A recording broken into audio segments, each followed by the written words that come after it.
I want to know right now. Yes. What led you to choose homeschooling for your child, and how did you make that decision as a single mom? It took me a long time to come to the decision to do homeschooling because um, it didn't start off as homeschooling. How I wanted it at first was my mum to open up a free school because that's what was happening at the time. So my mum's a teacher. She comes, not she comes. She's got a best friend who's a teacher. I've got a godmother who's a teacher. My god sister's a teacher. I'm from a lot of teachers. I was on my way to becoming a teacher. I was at university at the time when I became pregnant with Kane. And the first thing I thought of was, where's this child going to go to school? Not, am I having a boy? Am I having a girl? And I think that was because of my history with education. So I do love learning. I went to private school, I went to state school, and then at the time of becoming pregnant, I was at university becoming a teacher. So I was learning about the back side of it, the inside of it. And I think that's what scared me the most. So I've had two different types of education, um, but then learning it from the inside, and all the modules that we had to do and the essays that I had to write on. Um, one of the main modules that scared me the most was the difference between children and class and race, and the difference when they go to primary school to what happens when they go to secondary school. And nobody knows why, but black and brown children and those from lower classes seem to just drop off, even though they're excelling at primary school. And that's a module that we were doing. So the system knows this, but we're not doing anything to change it. But all we're doing is teaching new teachers that this is just a thing and we need to write about it. So that was one of the things that I found was a real problem. So when I found out that I was, pregnant and in fact having a boy, like, what is he going to do in this system that is not made for him at all past the age of, I wouldn't even say 11, I'd say past the age of 10 when they are no longer cute and you can't see them as, but there's a definite change in our society and how people look at our children, because now he's 14, but people that look at him as a 14-year-old because, he's taller than me. And I don't know what it is about what happens in secondary school, but they just drop off. And I just think we know about schemas of learning. So when I was at university, we know that there's schemas of learning. There's ways that children learn, different ways. But then we all, after we know that, we say, okay, we know that, but we're going to put you all in one system. You all have to learn this one way until we say that you can go out and choose any job that you want to. I don't know how that makes sense. So at the time, all the free schools were starting and, schools were changing. And my mum, as I said, was a teacher. And I used to say to her and her best friend that they need to start a school. And her best friend actually homeschooled her triplets who are now in their 20s. So I'm starting to hear more and more people who are doing this homeschooling thing now, as well as this free school.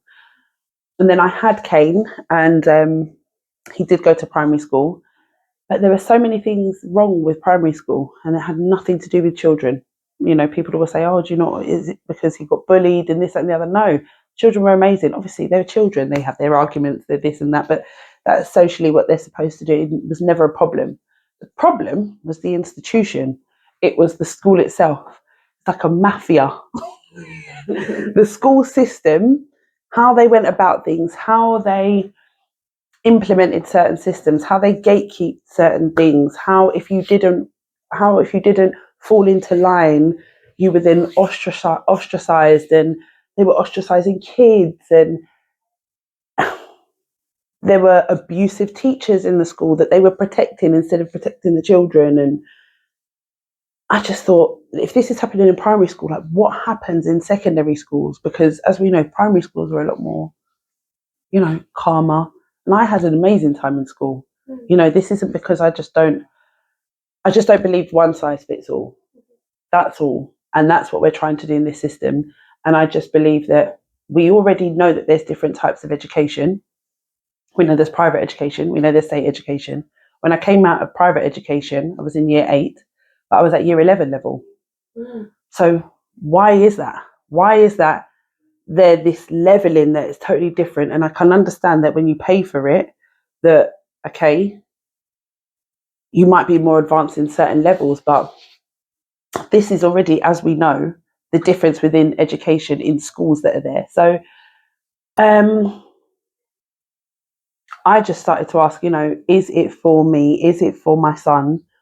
My experience isn't going to be everyone's experience. Just because I enjoyed it doesn't mean everyone's going to. And I enjoyed it not just because it wasn't because of the education, more for the social aspect.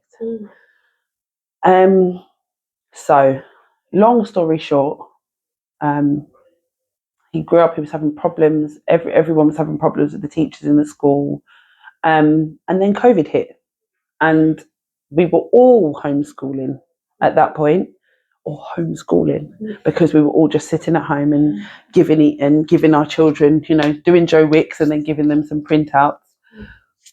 But that's not what homeschooling was. When I researched homeschooling and saw what it was, so I started doing my research, started looking at people who were doing it here in America, in other countries, having Zoom calls with people who had done it and completed it.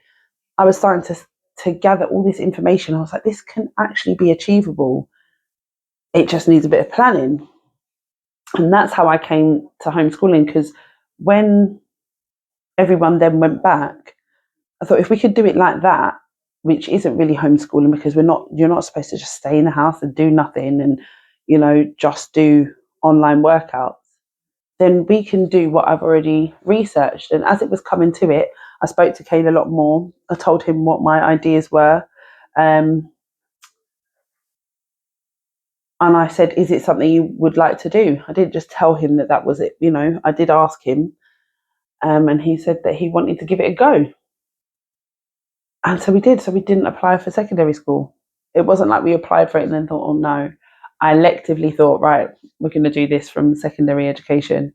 And when everyone was asking me, so what school are you applying to? I was like, none. I was like, you're really doing this? I was like, yeah, I really am. That's very inspiring.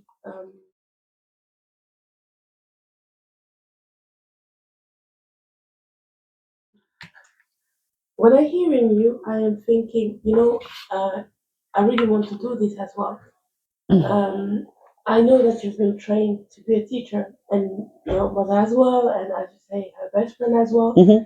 Um, what do you think I could do it if I haven't been trained to be a teacher? Yeah, because I've had to do a whole lot of what they call unschooling or unlearning or deschooling, as people call it.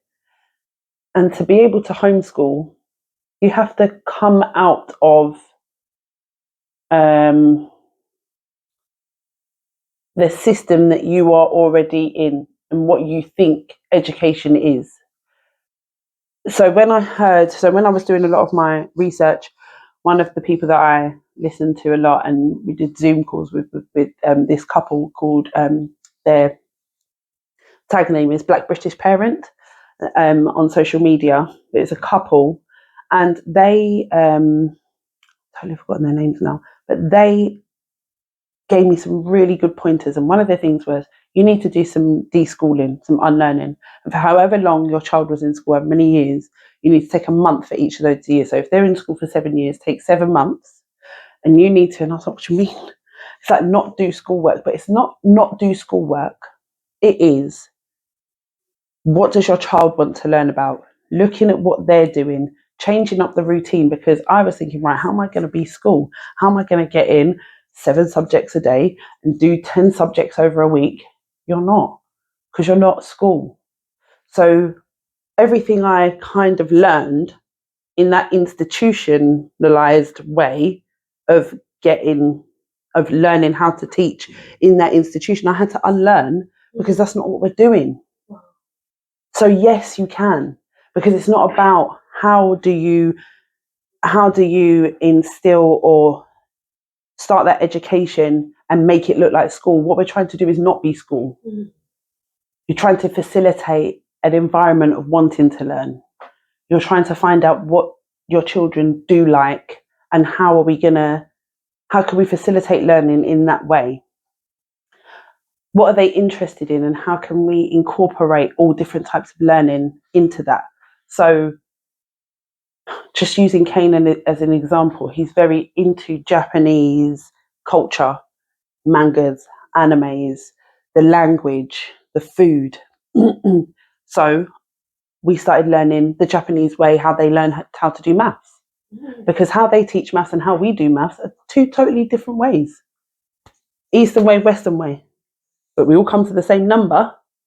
It's just different methods. It's how we do things. It's how the brain works, how the brain processes. And he's actually found that he understands maths and how it is taught that way versus this way. However, you won't pass your GCSE if you don't do it in the way that we've been told. You can come to the same number. There can be 7 different ways to come to the answer. But if you don't do it in the way that we have programmed you and told you that we need to see it, you're not going to get a mark for it. And that's what's wrong with the system. I'm not against education. I'm against a system. If we can come to a number, it doesn't matter how we get to it, because how we process things in our brain is different. But then we get told it's wrong. So you can bring in language by going through Japanese culture. You can bring in geography, history, art, food. You can bring in the curriculum when you go into one subject. So it's trying to start to unlearn what we learned at school, because I'm the one who has all of the schooling in my system. I went primary school, secondary school, college, uni twice, 3 times even. I do love learning, but I've got the institution in me. But I'm the one who has to unlearn it. Kane doesn't need to unlearn what he doesn't already know. See what I mean? They're not missing out because they don't know the system. That's amazing.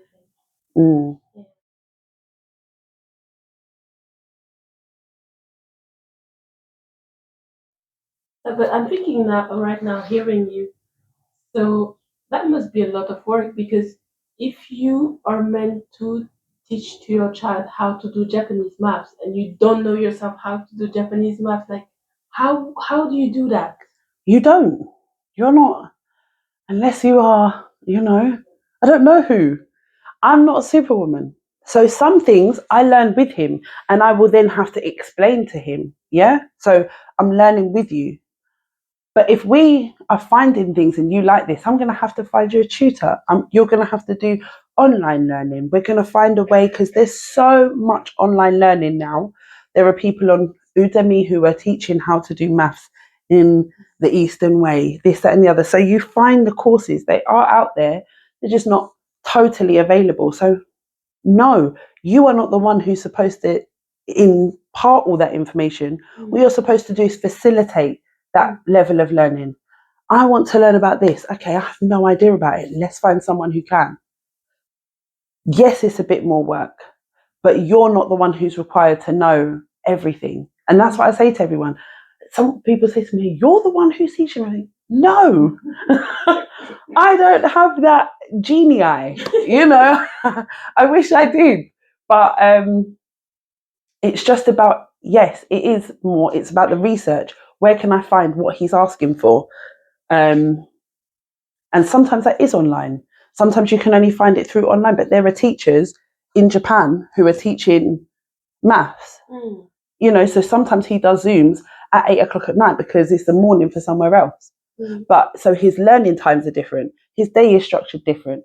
But there will always be someone teaching something that someone wants to learn. The hard part is just doing the research and finding it and facilitating that and finding the obviously most cost effective way of doing that. Because, as you know, with homeschooling, you don't get funded at all. And that's the only thing.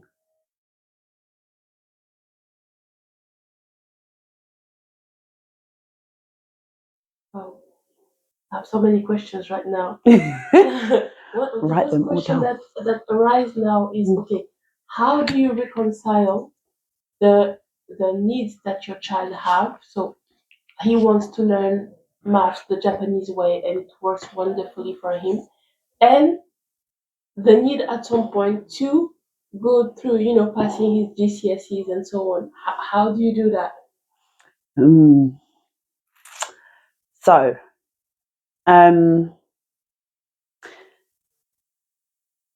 once you understand the concept and how to get somewhere with it, it's easier to understand the other way to do it, right?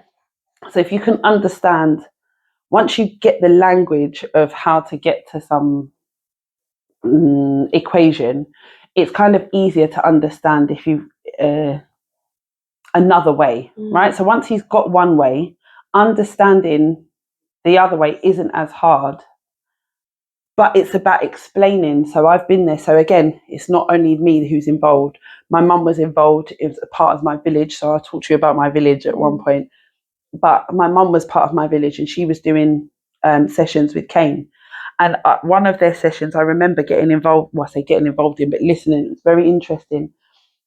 My mum had given him an equation to come to find the answer to. He found three ways, she found four ways, but none of those ways were the ones that you could have written for your GCSEs. So then there was the conversation of, this is the way of the world sometimes. You might come to something and have your understanding this way, but to pass and to get your tick box, you're going to have to learn how to do it that way and only do it that way. I.e., like when we're doing our driving test, most of us, 99% of us, don't do 10 to 2 anymore. But we have to stay like that until we've passed our test, because we have to tick a box. So it's about teaching Kane, and that's where he's starting to learn how you understand something versus how you convey it, two different things. But then that is also throwing up with me. This is why I smiled at you with the whole concept of, so how do you get him to conform so he passes his GCSEs? And that's the question that I'm asking myself at the moment.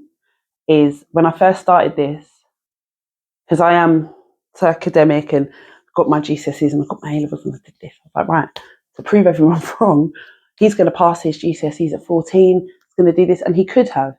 But now I'm even questioning what GCSEs worth are. Now I'm even questioning if I'm pushing boundaries on the system of school.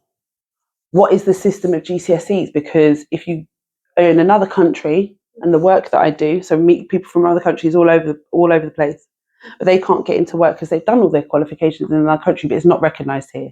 But then if you do something here and it's not recognised somewhere else, and then there's other people who are on six figures and they've never done GCSEs, and they failed at A levels and they failed at degree, but then they've done a couple of courses, now they're on six figures and they've learned about this and the other. So now I'm even scared to say, and I haven't been saying it very often, and I don't know, I'm not against them, because I just feel like maths and English is a toolbox thing people need. But even with these conversation, how exactly that? So how do you relate learning that you can do something this way and you're right, but then conforming to make sure that you fit a box? Is that really what I'm doing homeschooling for? And I know that's going to throw up furor about, what do you mean? Do you even leave GCSEs? They do.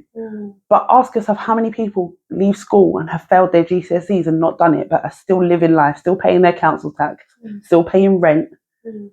I don't want him to just survive, but I'm just saying, what weight is it if he has to conform to do it? Wow. Thank you so much for opening this conversation. Yeah. And I still don't have the answer to that. I still think I do genuinely want him to do, especially his maths and English, because no matter where you are in life, if you want to go back to uni in your 40s, more often than not, you'll have to do your English and maths GCSE somewhere. And I've got friends who are going back to do that now. However, not having it doesn't stop you. Me forcing him to do something that I know I'm just fitting him into a box that isn't really what he wants to do at the moment. Well, I'm just asking the question of what weight is that? That's all. Just asking the question, because he's been working towards that curriculum. The time he could pass his GCSEs now. That's not the issue. It's just, do I want to pay it? Do I really, people who have passed it or gone to do it early, they've just said, I would have preferred to do it later, only because of the exam environment. Just because you can do something doesn't mean you should. Yes. It's a pressurized environment. And I realised I had to step back and realise why I was doing it. Do I want to tell everyone, see, you passed these GCSEs, or do I want to do this because I want him to be just a whole rounded human who just enjoys learning, you know? Yeah.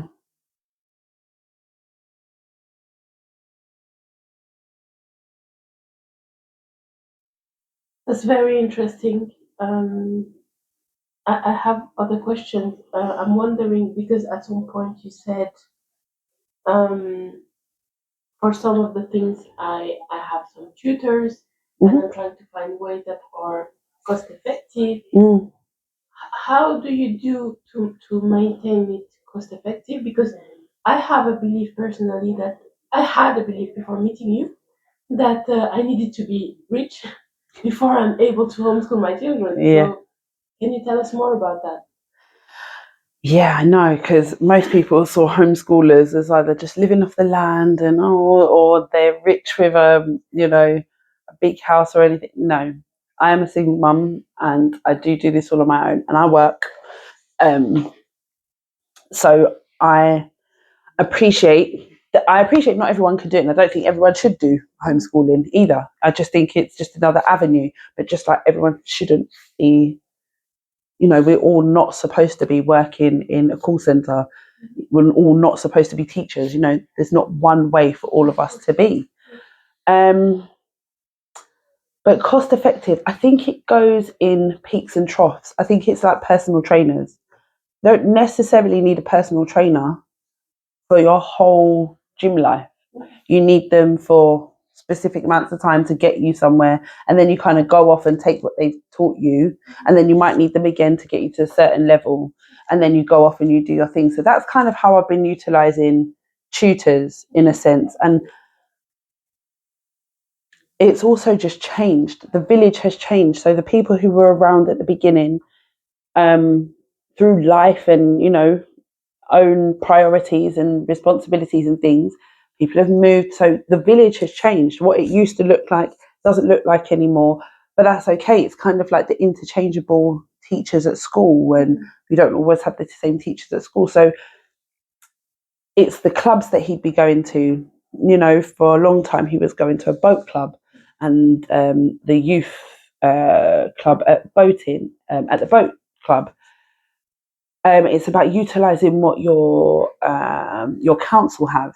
Yes, you have to pay for certain tutors, but I wanted to get him to a certain level, and then there's a lot of independent learning as well. I won't lie; it's about what the tutors give, and then him having some independent learning, doing that with me, going to clubs at the beginning because for group environments. But I think it just changes depending on what he wants, because now we're trying to find a tutor on music mixing and production. Wow. Because that's what he's really, really interested in. He's done a session on that before, but now we're going to look to that, and that's not going to be a every week thing. That might be once a month for 6 months because of the expense of it.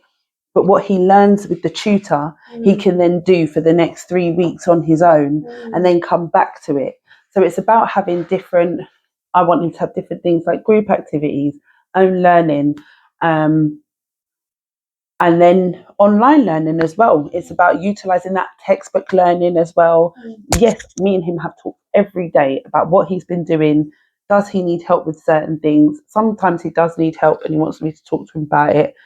And then other times he'll leave it and talk to the tutor about it the next time. Yeah, so how it looked at the start is not how it looks now, which is almost in year 10 as well. But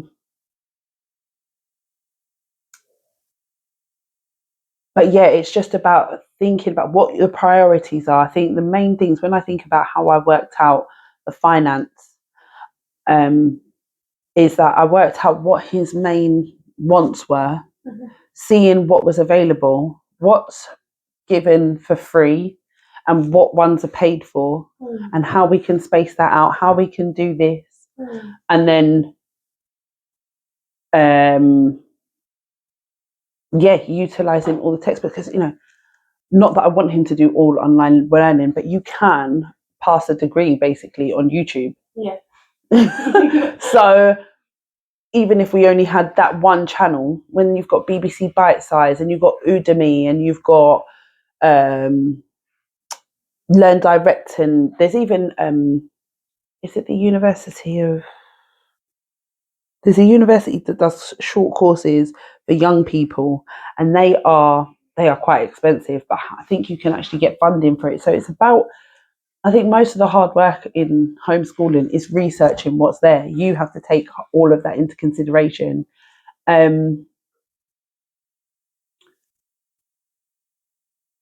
Yeah, but I think most of it is research, because there is so much learning out there,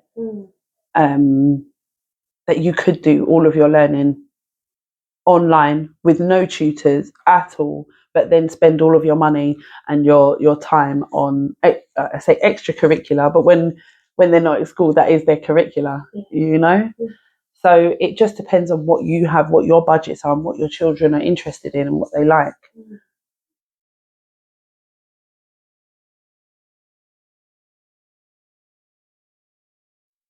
And I guess for the learning, for him it must be easier to learn because it's really about what he likes. You mentioned music and all that. Do you see a big difference in how he learns now and how he used to learn when he was in school? Yeah, so it's quite interesting. He was always quite a good learner, but he used to get in trouble quite a lot. Not trouble. There was always this, sit down, because he's a.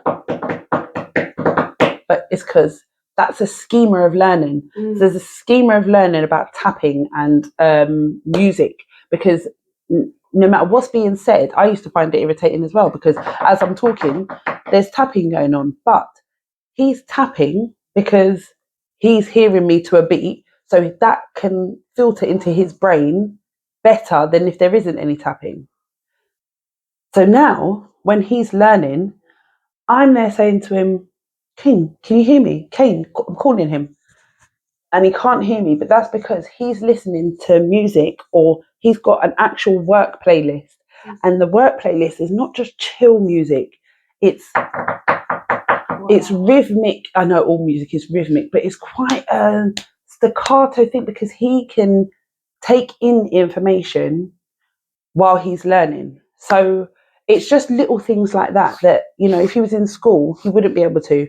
But when he's doing his maths and he's going for a mock paper, I know he can't do that in a GCSE, but he is doing his learning. That's how. And I've learned how he likes to learn. So he likes to do chess in the mornings and language in the mornings. It's like he likes quite creative things at the beginning, and then he likes to go on to the maths and the English, because I do make sure he does those things, and I do make sure he reads. I love reading, so I make sure he reads. But it's about where he enjoys doing certain things. So watching how and where he likes to do certain things. He gets up and does exercise. So, he's kind of got his own routine, and that I just think seeing him want to learn and pick up, like, right, okay, we had a structure before, but now he's like, I'm going to do this, I'm going to do that. And now he says to me, I want to learn X, Y, Z, especially if he's been speaking to a friend and he hears something that he hasn't heard of yet, or he hasn't come across yet, or he's telling his friend something and he might have got it wrong. He's like, oh no, let me go back over that. I love that, because there's the learning is there. It's just he doesn't want the school environment. Yeah. I'm sorry, I think I forgot what you asked me again. No, it's fine. Answer my question.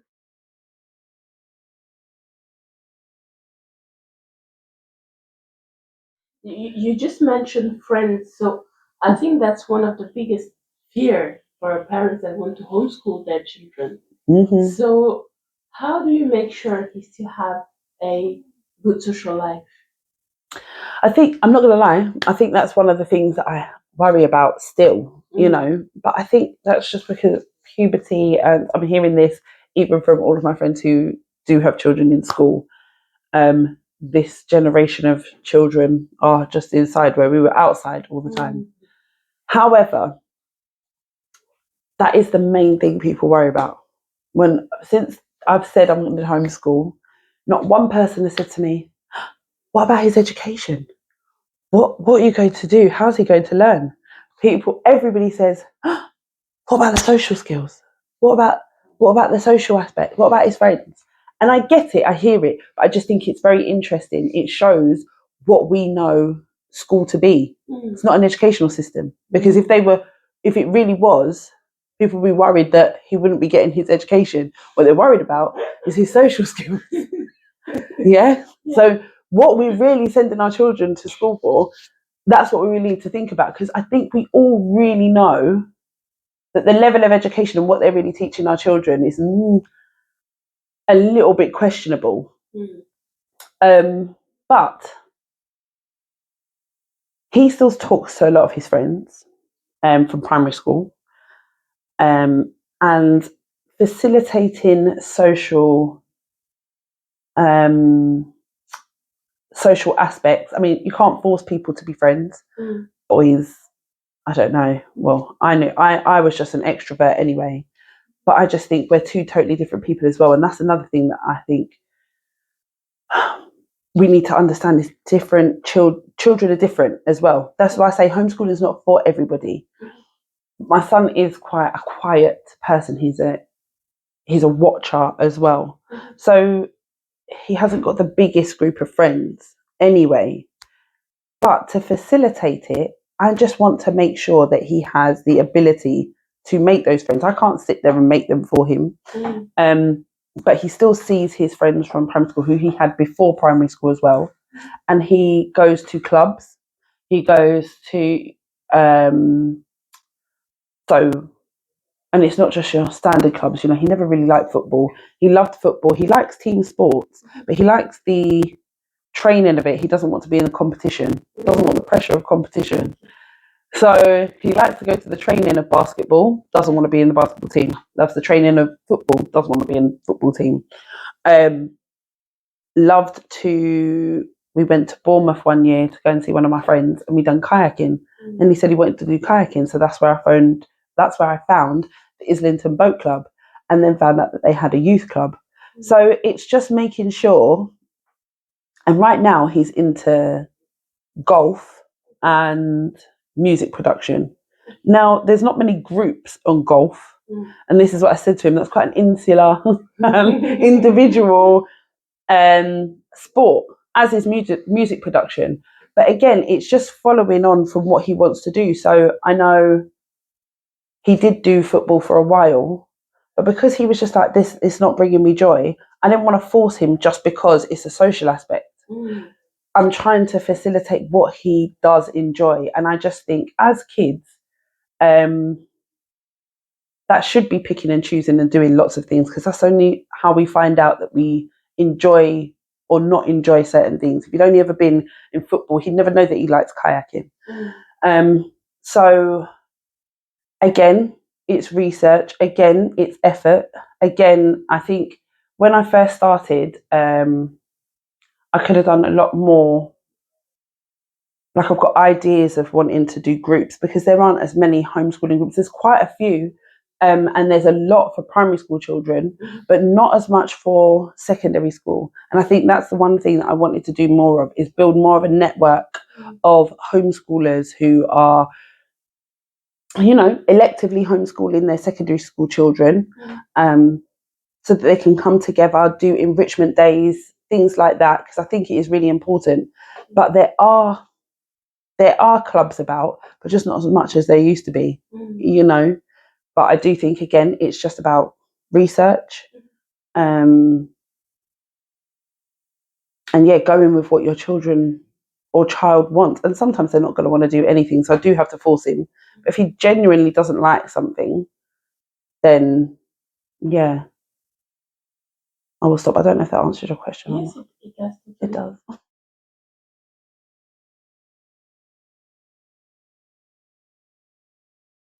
The question that comes to my mind now is, you mentioned research a lot. Yes. How do you do that? Because that's one of the things that really scares me. When I think about my personal work and everything I have to do during the day, Yeah. when I'm thinking about homeschooling and I hear that there's a lot of research to do, I'm like, I won't have the time. And I know you're a single mom, you are an entrepreneur, you work. How do you do? Please tell me, how do you do? I think it's been a long time though. This has been on my mind for a very long time. So I have got books and folders for a long time. Like I said, as soon as I found out I was pregnant, I was thinking, what is happening here? So I think the thought process had already started there.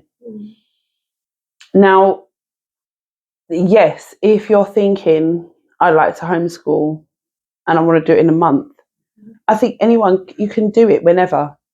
Yeah, because you're learning alongside. As much research as I want to do, nothing can prepare you for actually doing it.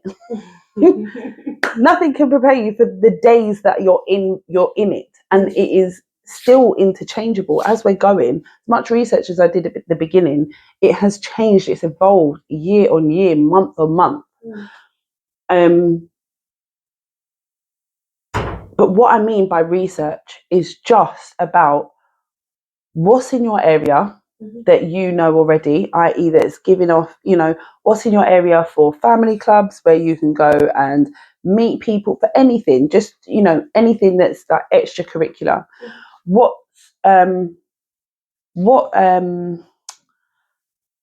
different platforms would you be using to start facilitating education? And then it's just starting to talk to your child about what they enjoy. So when I first started, I knew that I wanted to de-school. That was what I got a lot of the information about. So when we first started, it was a lot of, right, we're not going to go into an hour of maths, an hour of English, a this, a that, a this, a that. It was, oh, what would you like to do? And at first he was, oh, I just want to play this. And I'm like, no, let's read a book. Let's do this, let's do that. And it takes a lot. That's why I say it comes from you. You are unschooling. But the more freedom that they do have, people think that their kids are just going to run wild. And sometimes they do for a minute. But it also shows you what they're interested in, what they do like.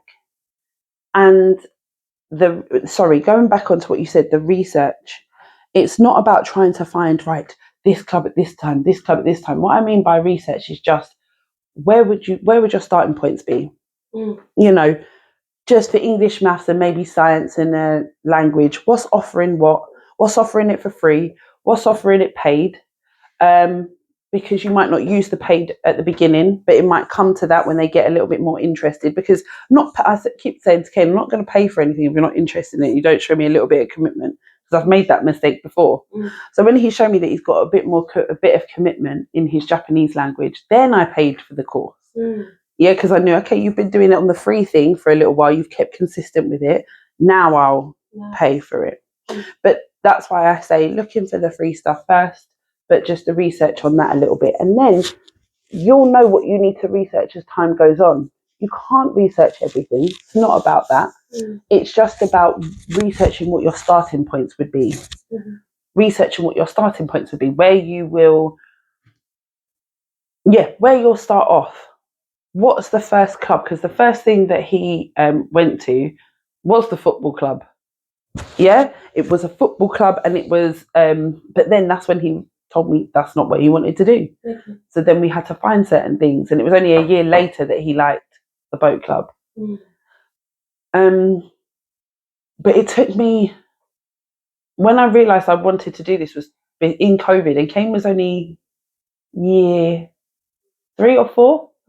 So that was a whole nother 3 years, 4 years of researching, talking to people. I'm in an RN if I was going to do it, still looking at the secondary schools thinking, what ones would I apply for if I did? Oh, am I going to do it? Oh. But yes, I don't see it as, I need to have research on everything, all down pat. Just no. It's even, so you've got these ideas now. You're starting to ask the question, this is research. You're already doing the research. Yeah? You're already asking the questions. It's already happening. Keeping it in one place means you can come back to it. I've still got the book from the beginning of what questions did I ask the Black British parent couple and XYZ and the couple that are doing it in America, because the way the Americans are doing it is different as well. And it changes with their age. Kane is almost 15 and it's hard to even get a full sentence out of him normally, because we've got a really good relationship. He's very chatty with me. But when we first started and he was 11, any free time I had, we were going to the woods. Yeah, let's go. Now, Kane, should we go to the woods? I don't think so. I'm like, okay. It's different downtimes. It's different things. Yeah.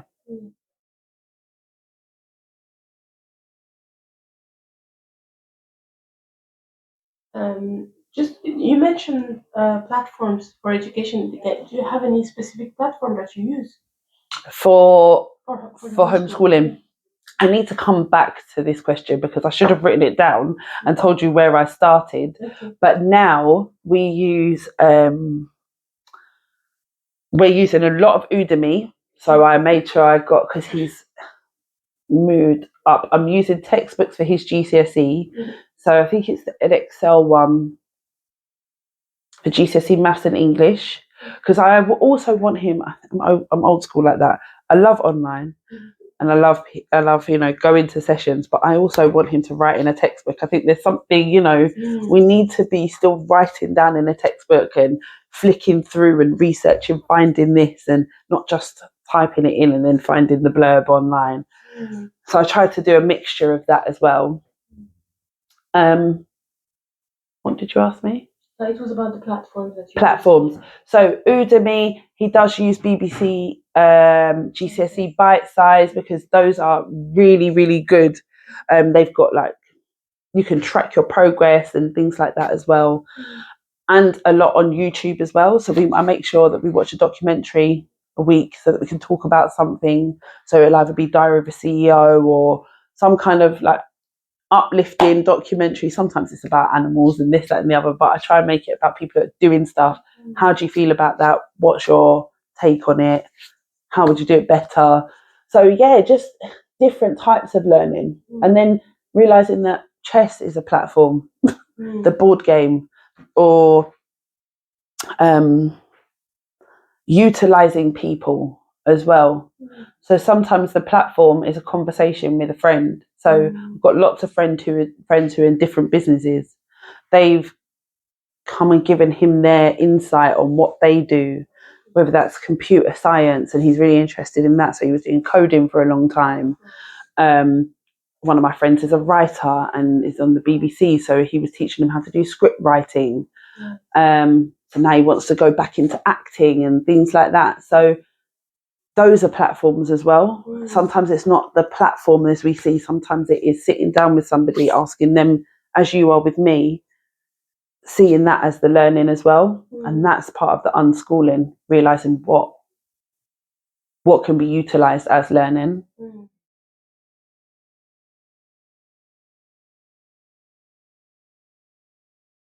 That's very nice that he has this opportunity. This reminds me of I know in the US they do that a lot. The cottage school, when you have 2 or 3 families that homeschool the children together, and every parent has a skill, and that reminds me of that. Yeah. Yeah, exactly. It's like building a village. Yes. Like that's the village there. Yes. Because right now I'm trying to find a workshop where he can do woodmanship, because he wants to really get into making stuff and sanding it. So I need to find a workshop. I can't have that at home. I can't just buy a bench and a saw and let him start. I mean, I could, but I want him to be able to go into somewhere and learn from an expert, who does that for a living. So that's what I'm looking for next, because he keeps saying to me, I really want to do that. I really want to learn how to put things together. And great. Lots of opportunity for learning and growing and develop. It's very nice. Yeah.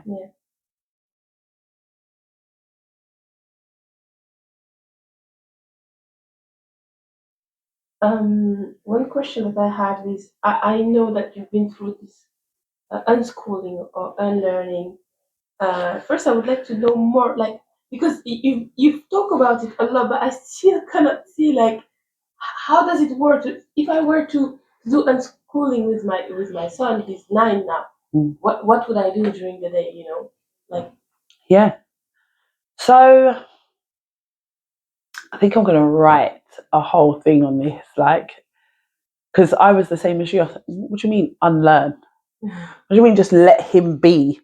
But it was kind of what I learned at university about when we're going into schools and you are observing children, you are supposed to be observing them and then writing a evaluation on children about their schema of learning, but you don't ever get involved. You just observe, right? So when I was doing my teaching, we had to go into placements. We had to stand there and watch these. We'd have like a caseload of children, either 2 or 3, and we would just have to observe them learning, playing, and that's how you learn their schema of learning, which should then help you understand how they learn, which should give you an insight into how they should be educated. Okay, that's basically what unlearning is. The unlearning is for us to unlearn 6 to 7 subjects a day, with a half an hour break. How are we going to do that? How are we going to get all that in there? How are we going to do the SATs? How are we going to stick to the curriculum? That is not homeschooling. And the child doesn't know that unless they've been in that system. So for me, Kane didn't know the secondary school system, but he did know obviously the primary school, but they're totally different. So if they're coming, you're pulling them out halfway through the secondary school system, yeah, you're unlearning for both of you. But if you're not sending them to secondary school and you're doing it for secondary school, it's only you that's unlearning. They don't know what that system looks like, right? But how that process is, it's the same as what we had to do for the children to find out their schema of learning. It's about observing, and yes, it is hard when you have to work and your kids are doing whatever. Yes, there are going to be times that they are going to be watching, for Kane, his anime and doing what they're not supposed to be doing because they're children, as they do at school. Yeah.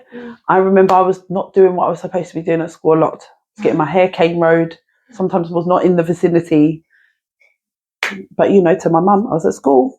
So it's okay. But I digress.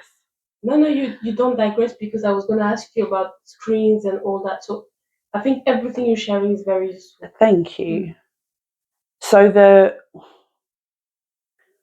unlearning is allowing to see where their downtime is, allowing you to see where they get most energy. It's even down to sleep. So sleep is a big thing even in my plan, because what I learned at university in one of our modules was about puberty and was about the hormones that teenagers go through, and how they know, and we know, that we don't just sleep until 1 p.m. because we're lazy. It's physical hormones going through our system that we cannot override. But yet in school at that very time, we get them up at 7 a.m. to start learning at 8:30. When, so Kane, I've allowed on his plan, I've allowed sleep to be, you can get up when you naturally get up. Then we start your day. And it's amazing to see the different cycles. So some weeks he gets up really early, but then when he's you can tell when puberty's hitting, and no matter what time he's gone to bed, he's waking up later. But then when he wakes up later, the energy he's got, what he starts to do, what he's like, right, I've got this idea for my book, I've got this, it doesn't make him lazy. He's now working at his optimum. So again, it doesn't mean he's lazy. So if he starts his day, if he gets up at 11, then he's washed himself, done his exercise, and he's starting actual work at 1, he might have a Zoom at 8 p.m. because he's doing a session with somebody who's in America. So he's still doing a work day. Do you see what I mean? So the unlearning, back to what you were saying, it's not just allowing the TV to be on Mhm. and to whatever. You just say, what would you like? Maybe, what would you like to do?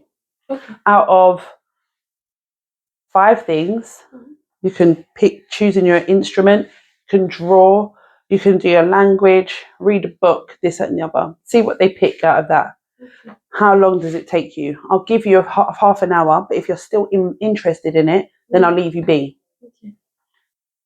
Because sometimes that's the other thing about school. You get into something, then an hour's gone, you have to come out.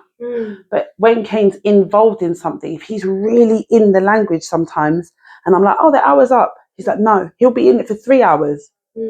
So that's the fluidity of the day. Sometimes you can have a structure, but sometimes if you're in it and it's really taking you, then maybe that's your project for the day.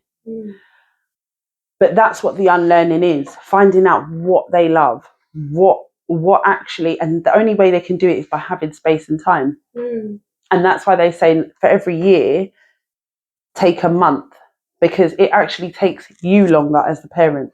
Even me, it's taking me, even now, I've been doing this for 4 years, and I'm still like, what have you been doing? Back in the day, if this was me, I would. But it's not that. It's not. It is. But again, yeah, it's not just, okay, watch the TV. Here's 10 things that you could do today. What are you going to pick first? Because we're going to do 5 things today, or we're going to do 3 things today. Out of the 10 things, what one would you like to do first? What one would you like to do second? And what one would you like to do third? Then you're starting to understand your child a little bit. You're understanding what they normally pick in the mornings, what they normally pick here, what they'd like to do, what they add in, what takes them off on a tangent. Yeah. So Kane's creative writing takes him off on a tangent. So I don't really get hell bent on, oh, he hasn't answered that question in the textbook, because he's done 3 hours of writing, but he's done character development and he's shown me his story of where it started and how he got there. It's English. Wow. But if I get hell bent on, we said we were going to do this piece of paper today, then he's failed. But he hasn't, because he's done 3 hours of, yeah.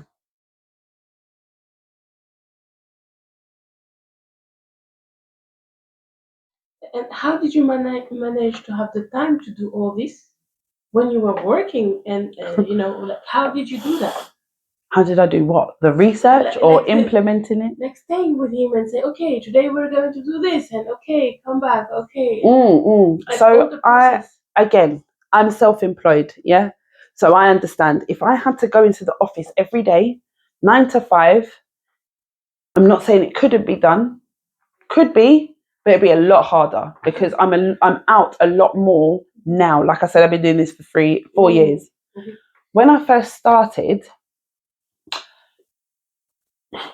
as I said, I'm self-employed.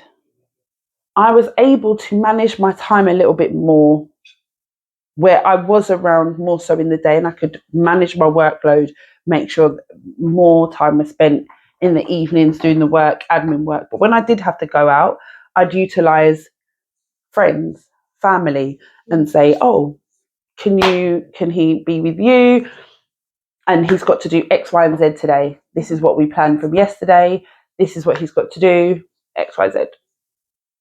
But now that he's older, it is a lot more independent working. It is a lot more. So when I come here and I do my sessions, some of that time, like between when he's having one of them really down weeks, if the puberty is really hitting, he might not get up till 10. So 11 o'clock he's there. And when I get back home by 1 o'clock and I've got to do my admin, he's just starting again. So then we're kind of doing it together. Sometimes I bring him out with me, and when I'm just doing the admin day, he'll do his work out. But there are days where I have to leave him to do independent work. Do those days scare me? Yes. Because I'm like, I bet he's not doing whatever. I bet. And yeah, probably not. Because he's a teenager. But I had to say to myself, and this is another thing that I learned with Black British Parent, there were 3 main things. This is the second thing, unschooling, and then this one.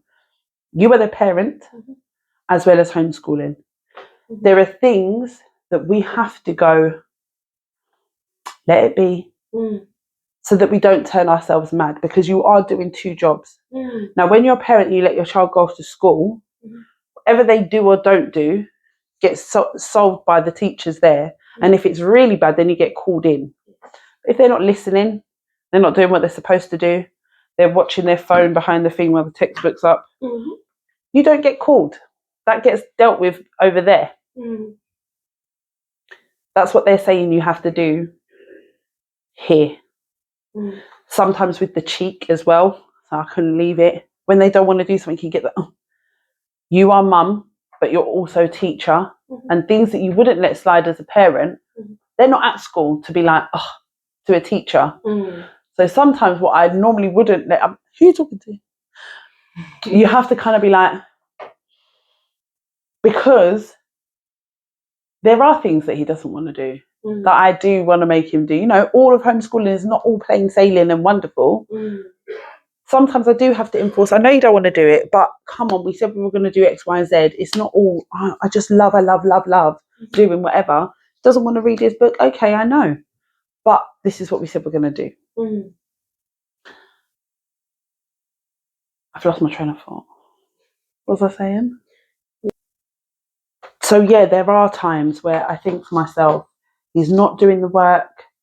Might just be watching his anime, but I have to know and look at the majority of the time. The majority of the time, he's doing his work. Mm. He is moving forward. Mm. He loves learning. Are there going to be times where he's not doing it? Yes. Mm. But just like at school. Sure. And it's not to justify or say, oh, but it's just real life. Mm. They don't always listen at school. There'll be times when they're not taking in anything at all. There'll be times when I used to zone out in some of my lessons all the time. So if he's doing that when I'm not there sometimes, then that's fine. But when I do come back, and there's always stuff that he's got left to do, when I come back, 90% of that stuff is done. There might be the one thing, and it's probably always the reading. Because he used to love reading. I don't know what's happened now. But he would have done it. Maybe not in the time frame or how I would have wanted it, but it's done because he can prove it, because he can show me what he's done from the next day. So how do I keep a handle on it? Well, I don't. Sometimes I don't. Sometimes I just have to say, I hope he's doing what he should be doing. But even if I did send him to an institution that is there and people are there, there's not necessarily people who are going to make sure that he's doing what he needs to be doing there either. So that's why I just have to say, okay. Sometimes it's even worse at school with the peer pressure and everything. Yeah, exactly. To not listen and to take, exactly. And if he didn't watch some anime, sometimes I'd be a bit worried, you know? If he was always just sitting there doing the maths and English and doing all his work, I'd be like, all right, son, maybe you do need to go to school. No, I'm joking.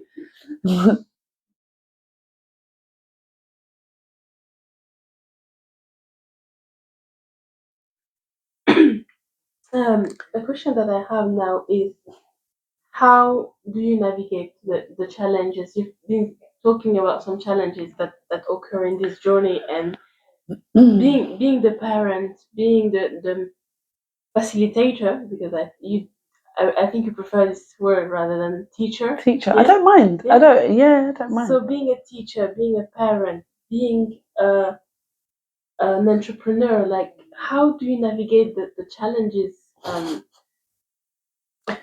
of having all those, roles? All those hats. Hats, yes. I don't know. I don't know, honestly. And I just think it's motivators, like what motivates you. And there's certain things I think, that I maybe haven't done with my career to keep me flexible enough so that I can be here to teach and do this part of life with Kane.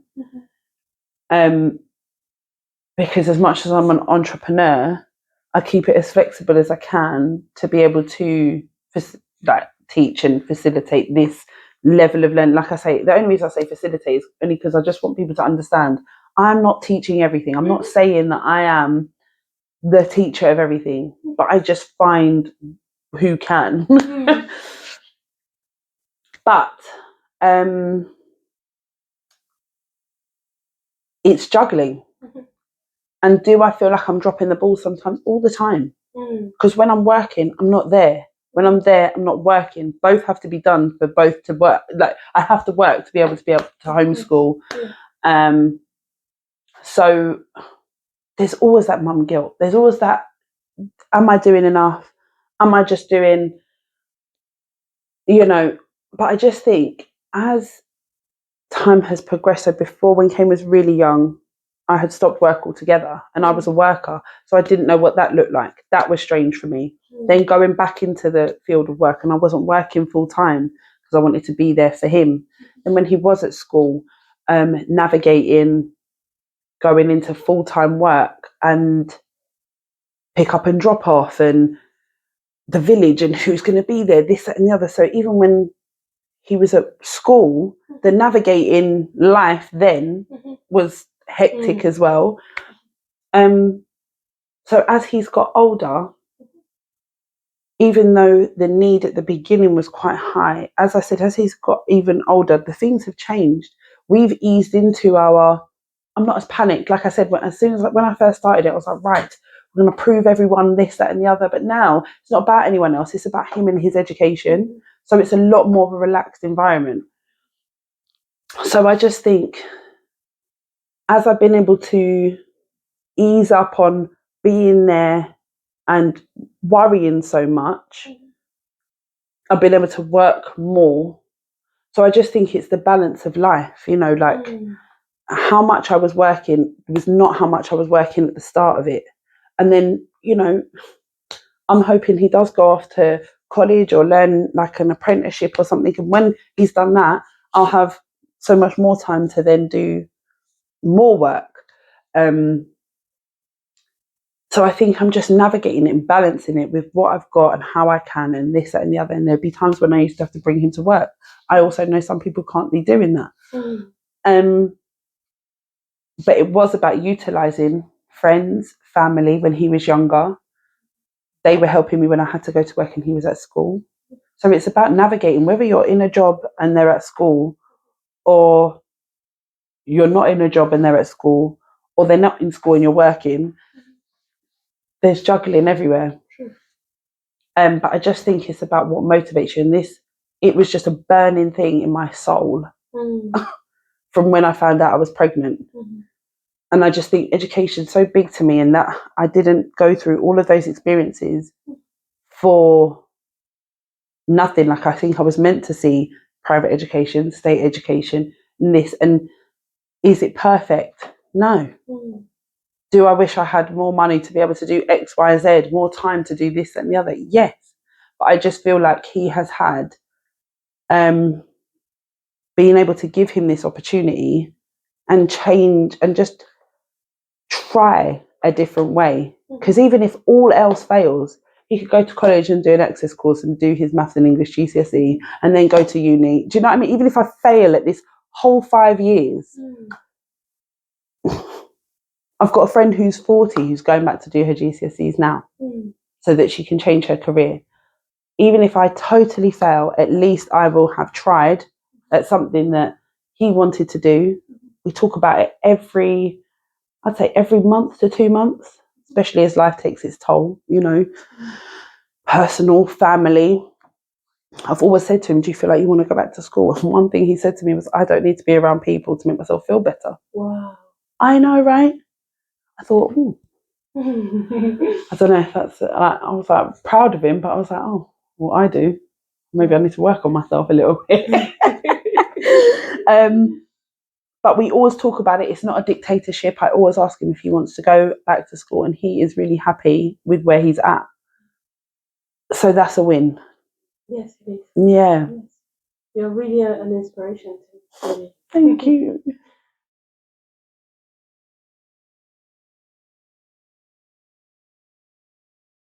Um, what do you think homeschooling had taught you about yourself and about parenting in general? What are the lessons? I'm still learning them, man. Ah, mate. I don't. What has it taught me about parenting and about myself? Well, about myself, I was very rigid, even though I thought I was very open minded. I was very rigid, like things have to be this way. Da, da, da, da, da. Even though you're doing something that's totally against the grain, I had to strip all that back and really ask myself, what is success? Even now, I'm still asking myself, what is success? It changes all the time, every year for me. When I say I want to, successfully homeschool, what does that mean? You know, because like I said to you before, it was passing his GCSEs at 14. Now it's, do I really care about GCSEs? And do I really this? And do I want him to go more into apprenticeships? And da da da da da. And I think it has taught me that not to be so rigid, to listen, to listen. Even though we are there to teach our children, there's a lot that can be taught from them to us. We just listen sometimes. But yeah, not to be so rigid, and yeah, what success actually looks like, because that is continuously changing. But at the moment, I thought it all had to do with what was on paper, your achievements. But actually, I'm looking at my son and going, if I had his self confidence and self knowing at his age, because he knows himself, he's not afraid. He's very quiet, but that's not shy. That's another thing I've realized. And I don't know if it's homeschooling that has nurtured that environment to be able to just be who you are, be confident in that and walk in that. I don't know. Or if that was just there all the time. Who knows? But yeah, what success actually looks like. Because at the moment, success is having the whole, like I said, the whole rounded, well rounded, healthy mind, self knowing, confident child. He's quiet, but he wants to stand out. Like he's got his own style. He doesn't want to fade in, but he doesn't need to use his mouth. So what has it taught me? What success is, how that can change, patience, and to listen. Amazing.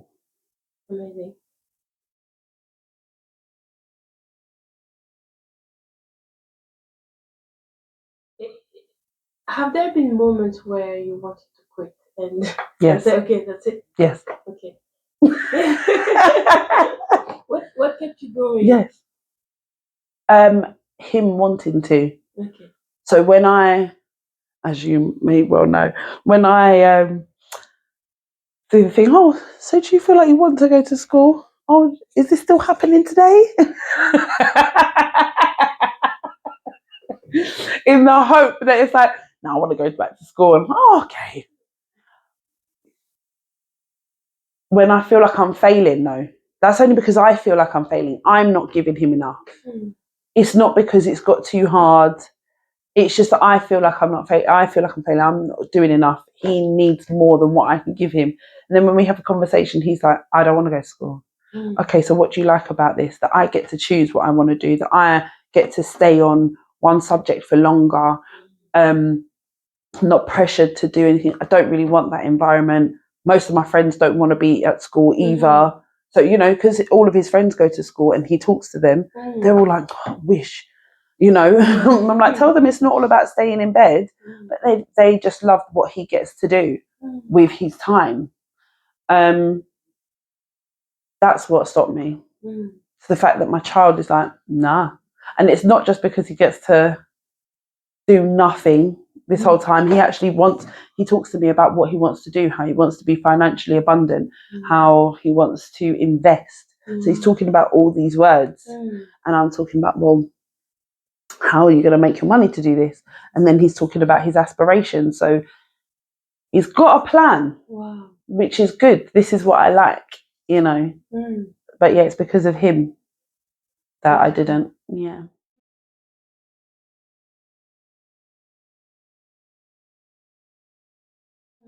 So would you say that this whole homeschooling journey have shaped his growth, his confidence, his mindset? I think so. I think so. I mean, now we're never going to know, but what we do know is what schools do. And I just think he was a bright, confident boy, could make friends anywhere, anyway. But just who he is, standing himself, his dress sense, knowing what he wants to do, even down to family. So, you know, we've had a bit of a tumultuous time with his family, and he is able to openly say to me how he feels about certain things and who he wants around him. We'd never do that as children. It was just like, you couldn't really say who you did and didn't want around you. It was just, oh, but that's so and so, or this label and that label, and he knows who he wants around him. He knows, and he's not, even if he says it and his voice is shaking and he's not really sure, he says things and how he feels, you know, which I think is really important. And again, I don't know, but I do just think that homeschooling has facilitated his passions and helped him to really want to learn, because he still wants to learn. He wants to learn this, learn how to do that. Oh, why is this? He comes to me with questions all the time. So, yeah, I just think, yeah, nurturing what he loves.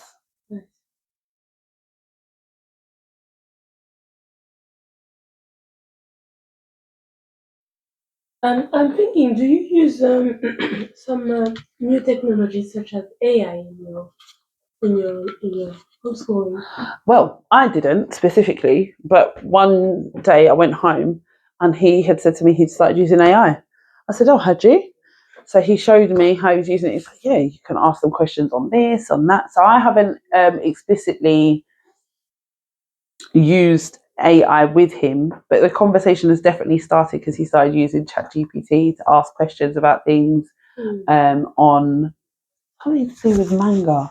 But then I was telling him about the partnership that we had done with Early Bird on AI, and then we started having a conversation about that, and then, you know, the morals and the ethics of it, and this, that, and the other. So I think it's something that's going to be brought in, but not. I'm not using it specifically. I don't know, and I don't think he's using it for his work at the moment, because a lot of his stuff is all written down, you know, and it's his character development. So yeah, but I think it's coming in, whether we like it or not. It is. Yes. Yeah.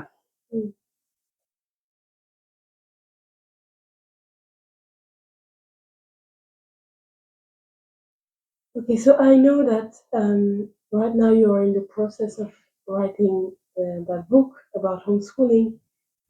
What is the main message that you want to share? I think with the book, I just want to break down the fears to self-employment. Self-employment. I want to break down. I want to break down the fears to homeschooling, and just write about why I came to it, what my reasoning was, how I did it, the main components of what I had to think about, you know, about the unschooling, research, and then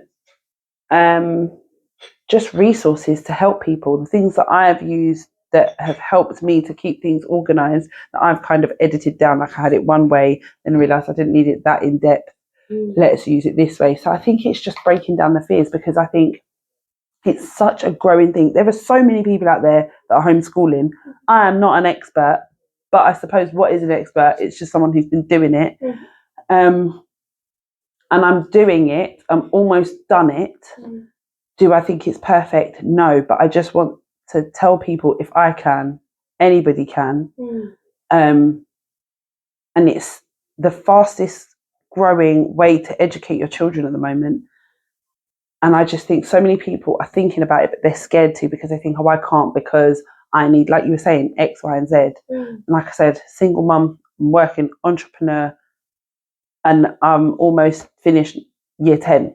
And like I said, if all else fails and he comes out with no qualification at all, you can go and do it. But it's about facilitating the environment of learning, doing what is best for your child. And if people are thinking about it, I just want them to think, right, break down that fear and that fear to it. I could do it if I really put my mind to it, and that's something I really want to do.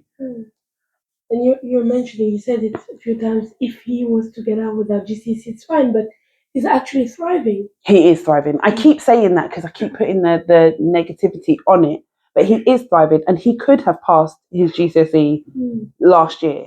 It's just that we chose not to go into the exam environment. But he's been, we passed, sidestepped all the SATs curriculum because you don't necessarily need that. He's been working towards GCSE curriculum from the second year, basically. So he has the information, he has the knowledge, he knows how to do it. So I know I'm sounding facetious, I will pay for it and I will do it because, yeah, you have to pay for your GCSEs. Every single paper you have to pay for. But yeah, I'm just here to ask the questions. That's all. Just.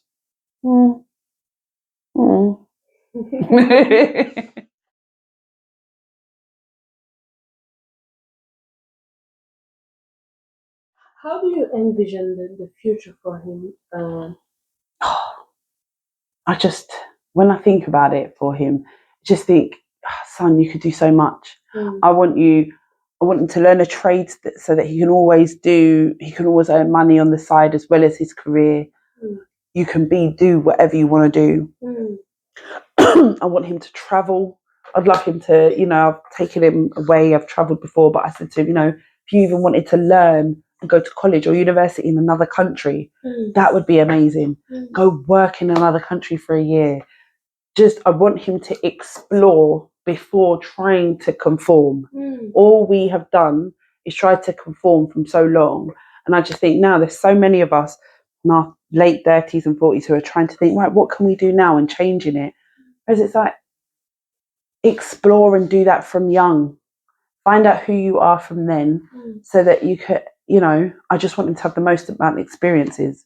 I want him to get some education under his belt so he can earn some money, get experiences, learn about people, learn about the world before you conform to your 9 to 5 until you retire. And actually, he may not have to do that. The world is evolving, it's changing. This is it. There's more and more digital nomad. He could do anything. So this is what I want him to know. Yeah. I just want him to know he can do anything he puts his mind to. And that's what I think I wanted homeschooling to do. Try all of those things. There's so many things that we aren't exposed to, even at school. I think there's like 30 something GCSEs you can actually do, but we only get given 12 options. But there's actually, you could do GCSEs in 30 something or whatever, but the schools choose what ones they want us to have access to. So already there's these many GCSEs, but you're only getting shown this much. So anyway, what do I want him to know? The world is his oyster, and I want him to try all experiences. Go where your passions are. Beautiful.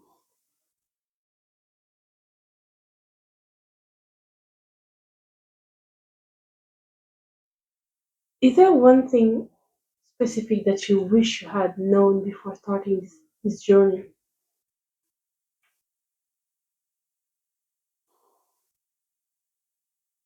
Something that maybe, caught you off guard and you were like, okay, didn't expect that.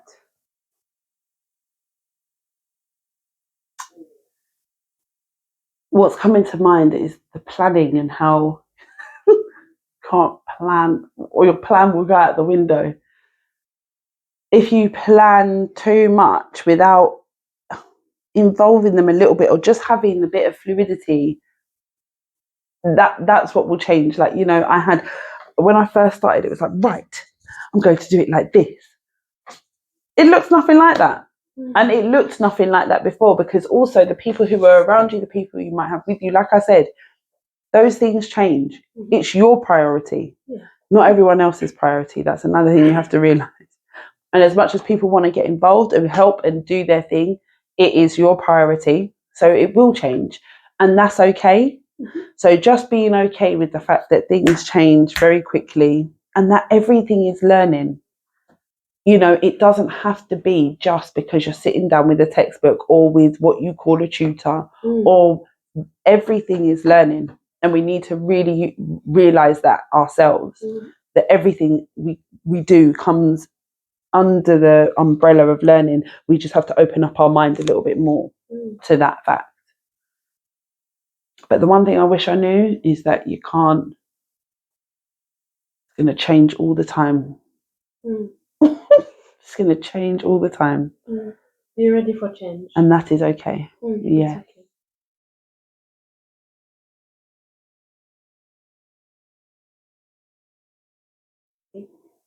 What advice could you give to people like me? Could be single parents who feel like they don't have the time or the energy or the resources or the ability. What is your advice to people like us? That you can do anything you put your mind to, and you know your child best. Doesn't matter if you've got a degree, it doesn't matter who or what. If you know that environment is not good for your child, you know that environment is not good for your child. If you know that this is what you want to do for your child because that works best for your child, you know best. Doesn't matter what skills, qualification, how much money you have in your bank account, what race you are, class you are, where you live. We know our children best. And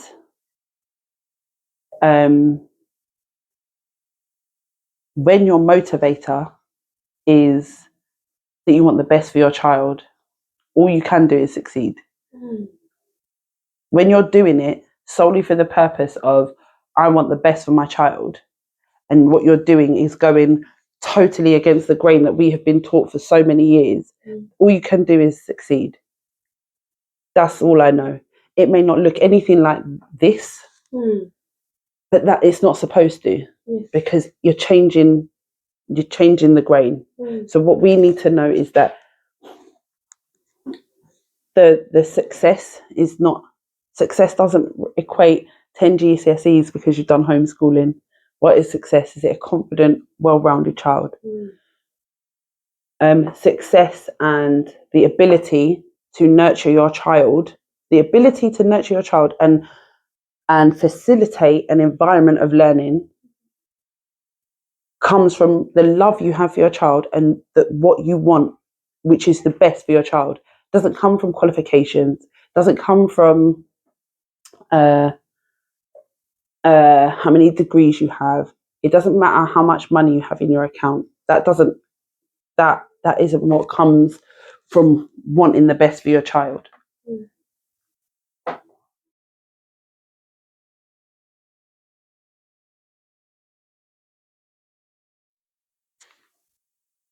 One thing about the way our society view homeschooling, if you were able to change something about that, what could it be?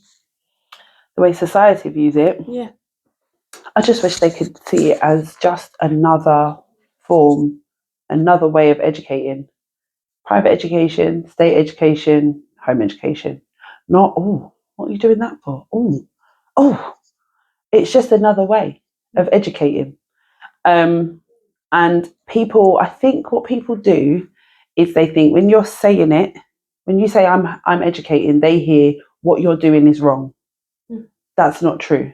I'm just saying what I'm doing, and then I can tell you why I've come to that. But it doesn't mean that I'm saying what you're doing is wrong. I don't believe everyone should homeschool, but I also don't believe that school is the way for everyone.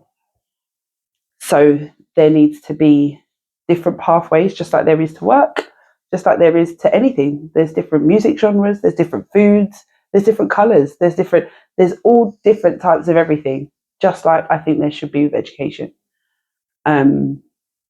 So one thing I wish society would do is just see it as another form and a normal form of education, not, oh, how's your childhood? Oh, what are they going to do? And because we only don't gasp at school because it's the way we know. But if you ask anybody, everyone's got a story to tell about something that has happened at school somewhere that they don't agree with. So, yeah, I just wish people saw it as the norm. True.